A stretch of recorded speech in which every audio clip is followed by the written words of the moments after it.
नमस्कार. शिंदे अकॅडमी या यूट्यूब चॅनलवर तुमचं सर्वांचं स्वागत. या व्हिडिओमध्ये आपण boiling water reactor, pressurise water reactor आणि प्रेशराइज हेवी वॉटर रिॲक्टर या तीन रिॲक्टरविषयी चर्चा करणार आहोत.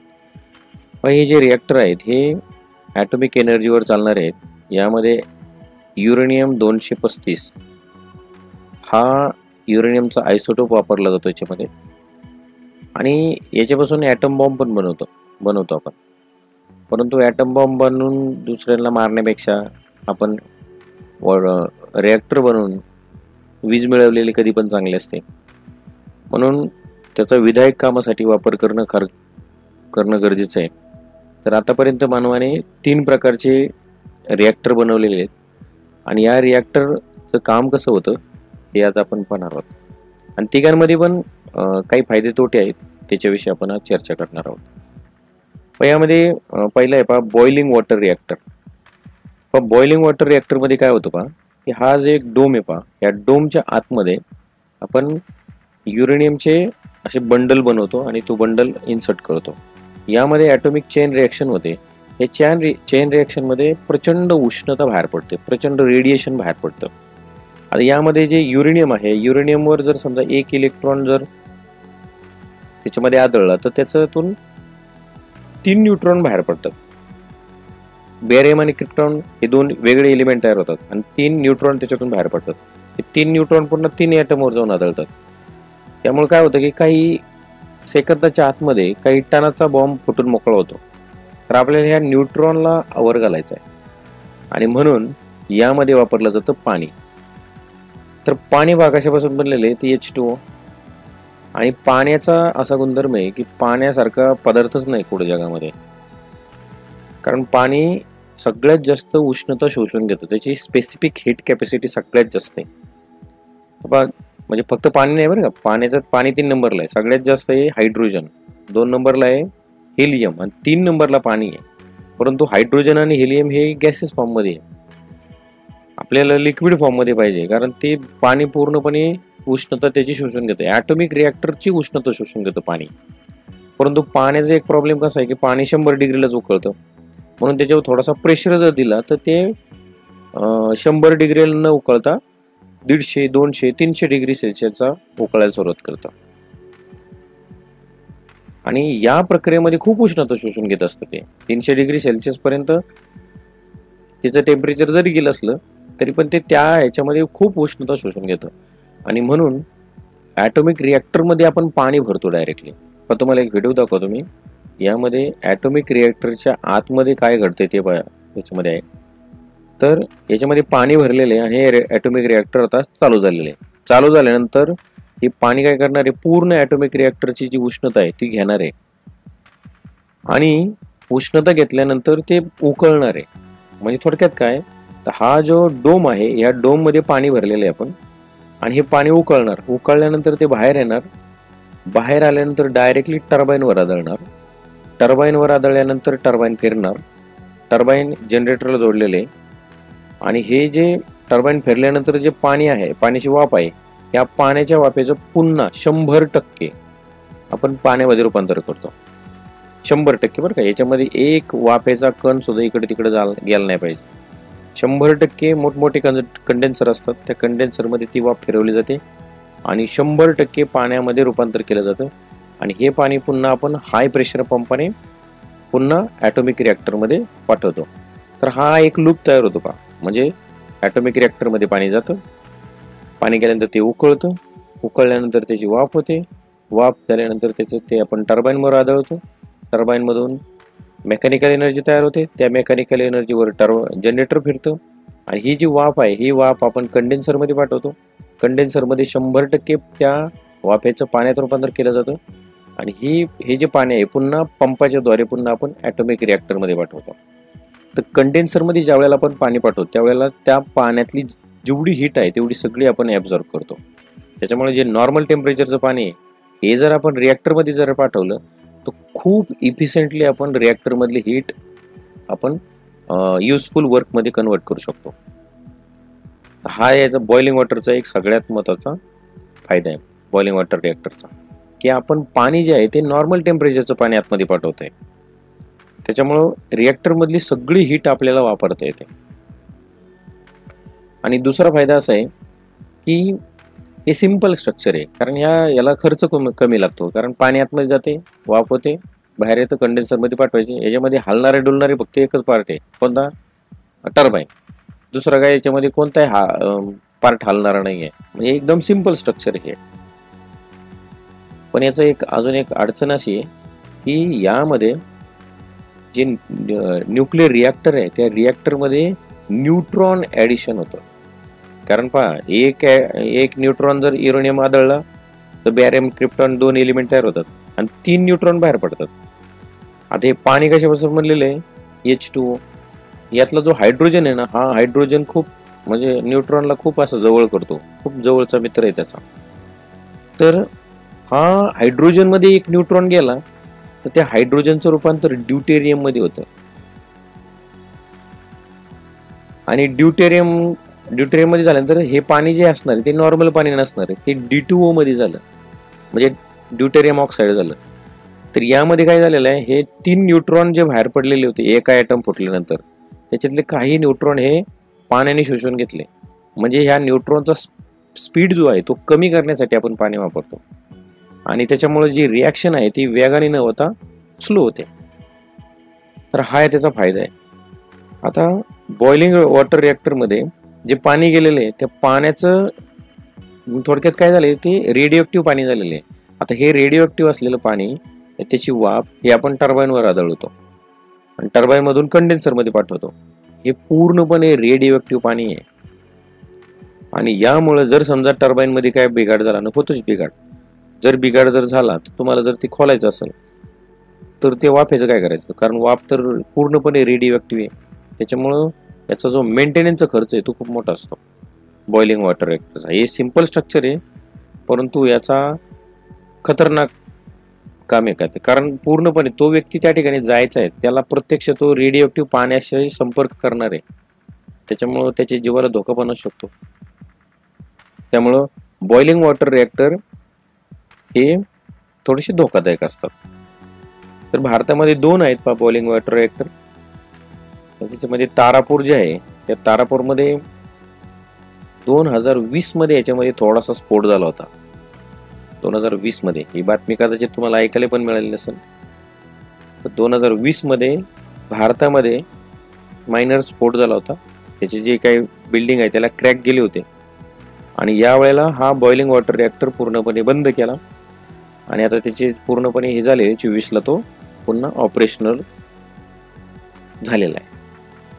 तर आणि पूर्ण जगामध्ये आहेत जवळजवळ 84 आहेत. पहिला जो बनला होता तो 1957ला USA मध्ये म्हणजे अमेरिकेमध्ये बनलेला होता. तर याचे लक्षात आलं असेल तुमच्या की यामध्ये प्रॉब्लेम काय आहे, तर वाफ ही पूर्णपणे रेडिओ ॲक्टिव्ह असणार आहे. कारण आपण टर्बाईनवर आदळवतो आणि टर्बाईन आपण यूज करणार आहे ना, त्या ठिकाणी मेंटेनन्स करणार आहे. त्यामुळं तो थोडासा त्याच्यामध्ये प्रॉब्लेम असतो. आणि रेडिओ ॲक्टिव्ह पूर्णपणे वाफ हे आपण न्यूक्लिअर रिॲक्टरच्या बाहेर आणतो. तर याच्यावर उपाय म्हणून आपण दुसरं डिझाईन केलं. काय? तर प्रेशराइज वॉटर रिॲक्टर. यामध्ये काय केलेलं आहे की जे न्यूक्लिअर रिॲक्टर जो आहे त्या न्यूक्लिअर रिॲक्टरमध्ये आपण एक सेटअप ठेवला पाण्याचा, की ते पाणी काय करेल, न्यूक्लिअर रिॲक्टरमध्ये जाईल, त्याची हीट घेईल, बाहेर येईल. बाहेर आल्यानंतर एक आपण हीट एक्सचेंजर ठेवलेला आहे. हीट एक्सचेंजर म्हणजे काय, जे प्रेशराइज्ड वॉटर आहे, पाण्यावर जर प्रेशर जर दिलं तर पाण्याचं ते जे उकळण्याचं जे टेम्परेचर ते वाढतं. मग यामध्ये आपण खूप प्रेशर दिलेलं आहे. किती प्रेशर दिलेलं आहे, तर जवळजवळ 15 मेगापास्कल एवढा प्रचंड आपण त्याच्यावर प्रेशर दिलेलं आहे पाण्यावर. त्याच्यामुळे 300-400 डिग्री सेल्सिअस पर्यंत पाणी उकळत नाही आहे. त्याच्यामुळे हे लिक्विडमध्येच पाणी राहणार आहे.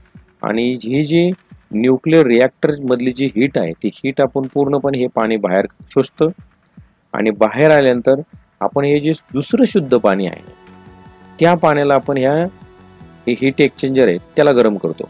म्हणजे आतलं जे पाणी आहे न्यूक्लिअर रिॲक्टर मधलं ते पाणी लिक्विडमध्येच आहे. त्याचे टेम्परेचर मग 300-400 डिग्री सेल्सिअस आहे, परंतु ते लिक्विडमध्ये कारण ते प्रेशराईज केलेले आहे. परंतु जे आपण दुसरं जे पाणी आहे त्याला काय आपण प्रेशराईज केलेलं नाही.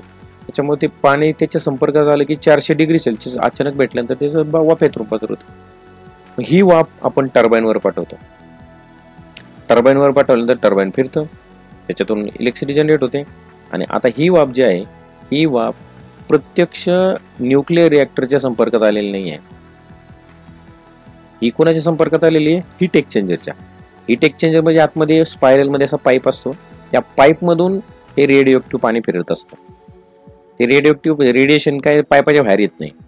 पाईपाच्या बाहेर पाईप गरम झाला, आता जे पाईपाचं टेम्परेचर आहे, जे पाण्याचं टेम्परेचर तेच पाईपाचं टेम्परेचर असणार आहे. पाईपाचं टेम्परेचर पण 400 डिग्री सेल्सिअस होतं.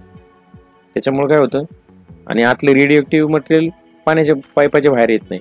त्याच्यामुळं पाईप गरम झाला की बाहेरचं पाणी गरम होतं, आणि हे गरम झालेलं पाण्यावर आपण त्याची वाफ तयार करतो आणि त्याच्यावर टर्बाईन करतो. म्हणजे आता ही जी वाफ असणार आहे, या वाफेमध्ये कुठल्याही प्रकारचं रेडिएशन नसणार आहे. म्हणजे आपल्याला काय होणार, जे टर्बाईन आहे, टर्बाईन जर मध्ये काय बिघाड झाला, जनरेटरमध्ये काय बिघाडला, तुम्ही डायरेक्टली खोलू शकता, काही प्रॉब्लेम नाही आहे. आणि हे जे न्यूक्लिअर रिॲक्टर आहे, हे न्यूक्लिअर 25-30 वर्षासाठी पण क्लोज करून ठेवतो की चालणारच आहे. मिनिमम 10 वर्षाचा कार्यकाल दिला जातो. 10 वर्षाच्या पुढेच असतं सगळं काय. पण तोपर्यंत आपल्याला हे न्यूक्लिअर रिॲक्टरमध्ये काय पाहायची गरज नाही. फक्त आपल्याला पंप जो आहे तो पंप व्यवस्थित चालला पाहिजे. आतमध्ये जे पाणी आहे, म्हणजे आता हीट एक्सचेंजर झाला म्हणजे काय झालं की हे पाणी जे आहे रेडिओ ॲक्टिव्ह पाणी ते थंड झालं. थंड झाल्यानंतर पुन्हा आपण त्याला पंप करून आतमध्ये न्यूक्लिअर रिॲक्टरमध्ये पाठवतो. पुन्हा ते गरम होऊन बाहेर येतं आणि बाहेरच्या पाण्याला गरम करतं. पण याच्यामध्ये एक थोडासा प्रॉब्लेम आहे. काय की हीट एक्सचेंजरमध्ये जे पाणी आहे ते पाणी काही 100% थंड होतं नाही. त्याच्यात गरमी तशीच असते बऱ्यापैकी. तर आपण जे न्यूक्लिअर रिॲक्टरमधली जी गरमी आहे ती आपण इफिशियंटली बाहेर काढत नाही. त्याच्यामुळं हे जे न्यूक्लिअर रिॲक्टर आहे हे सेफ आहे, परंतु आपण हीट 100% व्यवस्थित बाहेर काढत नाही. त्याच्यामुळं हे थोडंसं इनइफिशियंट असतं. बॉइलिंग वॉटर रिॲक्टर एकदम इफिशियंट आहे, कारण आपण थंड पाणी आतमध्ये पाठवतो आणि एकदम उकळलेलं हाय प्रेशरचं वाफ आपण बाहेर काढतो. त्याच्यामुळे हे इफिशियंट आहे. परंतु प्रेशराइज वॉटर रिॲक्टर हे बॉइलिंग वॉटरच्या तुलनेमध्ये कमी इफिशियंट असतं. ठीक आहे. तर यामध्ये जी वाफ आहे ही रेडिओ ॲक्टिव्ह तयार होत नाही. आता ही वाफ बाहेर जरी सोडली वातावरणामध्ये तरी काही प्रॉब्लेम येत नाही. तिसरा जो प्रकार आहे प्रेशराइज हेवी वॉटर रिॲक्टर. आता हा थोडासा वेगळा आहे. यामध्ये वेगळं काय वापरलेलं नाही आपण, पण यामध्ये काय वापरलेलं आहे तर हेवी वॉटर वापरलेलं आहे. तर हेवी वॉटर का वापरायचं? आता हेवी वॉटर म्हणजे कसं तयार झालं हेवी वॉटर? जे हायड्रोजन आहे त्या हायड्रोजनवर जर आपण न्यूट्रॉन फेकून मारला तर तो ड्यूटेरियममध्ये रूपांतरित होतो. हे आपण आधीच तयार केलेलं आहे. D2O म्हणजे ड्यूटेरियम ऑक्साईड हे आपण आधीच तयार केलेलं आहे. Same to same pressurise water reactor जसं आहे ना, सेम टू सेम तसंच करायचं. फक्त प्रेशराइज वॉटर रिॲक्टरमध्ये काय होतं की आपण नॉर्मल पाणी पहिल्यांदा भरतो. मग हे पाणी काय करतं, ते न्यूट्रॉन शोषून घेतं आणि हेवी वॉटरमध्ये रूपांतर होतं त्याचं हळूहळू. पण हे हळूहळू होतं. म्हणजे पहिल्यांदा काय होणार आहे, ड्यूटेरियममध्ये रूपांतर होणार आहे. म्हणजेच काय होणार, एक प्रोटॉन, एक न्यूट्रॉन आणि एक इलेक्ट्रॉन असलेला एक हायड्रोजन तयार होणार. तर त्याच्यामध्ये अजून एक न्यूट्रॉन जर गेला तर ह्याचं ट्रिटियममध्ये रूपांतर होतं. परंतु प्रेशराइज हे वॉटर रिॲक्टर आहे याच्यामध्ये ड्यूटेरियममध्ये जास्त तयार होतो, ट्रिटियममध्ये काय रूपांतर होत नाही. पण हेवी वॉटर रिॲक्टरमध्ये याच्यामध्ये ऑलरेडी आपण ड्यूटेरियम ऑक्साईड भरलेलं आहे. मग आता हे न्यूट्रॉन शोषून घेणारच नाही ना, जास्त घेणार तर किती होणार, खूप कमी घेणार. कारण ट्रिटियम हे अनस्टेबल एकदम, ते स्टेबल होतच नाही सहजासहजी. त्याच्यामुळे हे कमी न्यूट्रॉन शोषून घेणार आहे. मग कमी न्यूट्रॉन शोषून घेणार म्हणजे काय होणार, जे प्रेशराइज हेवी वॉटर रिॲक्टर आहे ते खूप फास्ट होऊ शकतो. हे आपल्याला फास्ट करायचं का, कारण यामध्ये जे आपण न्यूक्लिअर इंधन वापरणार आहे ते कोणतं आहे, युरेनियम. परंतु हे खूप कमी थर्ड क्लास क्वालिटीचे आहे. म्हणजे खाणीतून आणायचं आणि डायरेक्टली वॉटर रिॲक्टरमध्ये टाकायचं आहे. कारण ह्याला शुद्ध करायचंच नाही. शुद्ध न केल्यामुळे काय होतं, याच्यातून न्यूट्रॉन पण कमी निघतात बाहेर. आणि कमी निघल्यामुळे काय होतं, ते आपल्याला फायद्याचं पण असतं. कारण हे चाललं पाहिजे ना, कारण तुम्हाला रिॲक्टरमध्ये काहीतरी शुद्ध करावं लागतं. मग हा जो खर्च आहे तो खर्च त्याच्यामध्ये वाचतो. आपण न्यूक्लिअर जे इंधन आहे, फ्यूल आहे, ते घ्यायचं आणि डायरेक्टली रिॲक्टरमध्ये टाकायचं आहे. समजलं. आणि याचा एक फायदा असा आहे की जर समजा न्यूक्लिअर जे फ्यूल आहे ते संपलं तर तुम्ही बदलू पण शकता. न्यूक्लिअर रिॲक्टर बंद न करता आपण हे फ्यूल रॉड चेंज पण करू शकतो. हे प्रेशराइज हेवी वॉटर रिएक्टरचा फायदा आहे की प्रेशराइज वॉटर रिएक्टर आणि हे प्रेशराइज हेवी वॉटर रिएक्टर दोन्ही सेमच आहे, स्ट्रक्चर दोघांचं सेम आहे. फक्त प्रेशराइज हेवी वॉटर मध्ये काय होतं की यामध्ये आपण ड्यूटेरियम ऑक्साईड असलेले हीट एक्सचेंजरचं पाणी भरतोय. ऑलरेडी आपण आधीच भरतोय. न्यूक्लिअर रिएक्टरमध्ये भरतानाच पाणी काय भरतोय ते ड्यूटेरियम ऑक्साईड भरतोय. म्हणजे त्याच्यामुळे काय होणार की न्यूट्रॉन शोषून कमी घेणार, त्याचा स्पीड वाढणार. स्पीड का वाढवणार आपण? कारण आपण कच्चं इंधन भरलेलं आहे त्याच्यामध्ये. ठीक आहे, जे कमी प्युअर आहे ते भरलेले. कमी प्युअर असल्यामुळे काय होणार आहे, त्याच्यातून न्यूट्रॉन कमी निघणार. आपल्याला कमीच पाहिजे ना, कारण त्याच्यामध्ये ड्यूटेरियम, मग ह्याचं रूपांतर ट्रिटियम मध्ये होणार आहे. जर जे काय थोडे थोडे निघणार आहेत ना न्यूट्रॉन, या D2O रूपांतर कशात होणार? ट्रिटियम ऑक्साईड मध्ये होणार. हे जे पाणी आहे दिसायला तुम्हाला पाण्यासारखं दिसेल, परंतु याच्यामध्ये हायड्रोजन राहिलेलं नाही. आता याच्या हायड्रोजनचं रूपांतर ड्यूटेरियम मध्ये आपण आधीच केलं होतं, आता त्याचं ट्रिटियम मध्ये रूपांतर झालंय. ठीक आहे, तर अशा प्रकारचं हे पाणी बनतं. खूप हायली रेडिओ ऍक्टिव्ह बनतं ट्रिटियम तयार झाल्यामुळं. आणि या प्रेशराइज हेवी वॉटर रिएक्टरचा फायदा काय? याच्यामध्ये आपण नॉर्मल इंधन भरू शकतो, डायरेक्ट खाणीतून काढायचं भरायचं. त्याच्यानंतर आपण दुसरा फायदा असा आहे की न्यूक्लिअर रिएक्टर बंद न करता त्याला आपण फ्यूल रॉड आपण चेंज करू शकतो. आणि यामध्ये सुद्धा काय आहे की हीट एक्सचेंजर आहे. हीट एक्सचेंजर असल्यामुळे जे D2O आहे, हेवी वॉटर आहे, ते हेवी वॉटर ते पाईपमध्ये येतं, पाईपाला गरम करतं. त्या पाईप गरम झाल्यामुळे बाहेरचं पाणी गरम होतं आणि हे पाईपमधूनच पुन्हा रिएक्टरमध्ये जातं. म्हणजे हे पाणी बाहेर येतच नाही आहे. तर बाहेर येतच नाही याचा अर्थ रेडिएशन लीक होण्याचा काही संबंधच येत नाही. त्यामुळं हे एकदम सेफ मानलं जातं. प्रेशराइज वॉटर रिएक्टर आणि प्रेशराइज हेवी वॉटर रिएक्टर हे सेफ मानलं जातं. परंतु याचा प्रॉब्लेम असा आहे दोघांचा, हे एकदम कॉम्प्लेक्स असतं, खर्च खूप जास्त येतो, कॉम्प्लेक्स भरपूर आहे. परंतु याचा फायदा असा आहे की मानवजातीसाठी फायदा आहे, कारण आपल्याला रेडिएशन लीक नाही करायचं. आता पहा, मी तुम्हाला बॉइलिंग रिएक्टरच्या बाबतीत सांगितलं भारताचं 2020ला याच्यामध्ये नॉर्मल मायनर स्फोट झाला होता. माहितीच नाही तुम्हाला कोणालाच, कारण ते न्यूजमध्ये आलं पण नाही आहे. पण मायनर स्फोट झाला होता, पूर्ण ते बिल्डिंगला तडे पण गेले होते आणि नंतर मग ते दुरुस्त करण्यात आले. आता ते चालू पण करण्याच्या मार्गावर आहेत. कारण बॉइलिंग वॉटर रिएक्टरमध्ये डायरेक्टली आपण पाणी घालतोय आणि ते वाफ होऊन बाहेर येते. तेच आपण टर्बाईनवर, जे रेडिओ ऍक्टिव्ह पाणी ते टर्बाईनवर आदळतो, टर्बाईन फिरतं, त्याचं कंडेन्सरमध्ये ते रेडिओ ऍक्टिव्ह वाफ घालवतो, मग त्याचं पुन्हा पाण्यात रूपांतर होतं. याचा फायदा काय की पाणी वायाला जात नाही बिलकुल. जे पाणी आहे जेवढं वापरले तेवढंच पाणी राहतं. आता जे प्रेशराइज हेवी वॉटर किंवा प्रेशराइज वॉटर रिएक्टरमध्ये आपण पाणी वायाला घालवतो. हे जे मोठमोठे कुलिंग टावर आहेत, त्या कुलिंग टावरच्या बाहेर पाशी वाफ बाहेर पडते, हे पाणी आपण वायाला घालवते ना, कारण ते नॉर्मल पाणी आहे. ते काही ते रेडिओ ऍक्टिव्ह पाणी नाही आहे, नॉर्मल पाणी आहे. ते आपण नॉर्मल पाणी बाहेर पाठवू शकतो.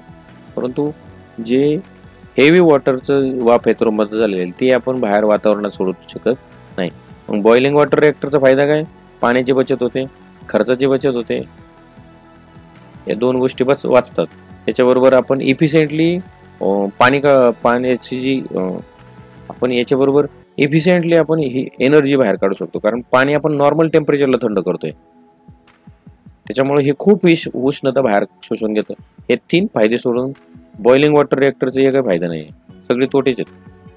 प्रेशराइज वॉटर रिएक्टरचा फायदा काय किंवा प्रेशराइज हेवी वॉटरचा फायदा काय, तर हे एक क्लोज लूप तयार करतंय रिएक्टरमध्ये.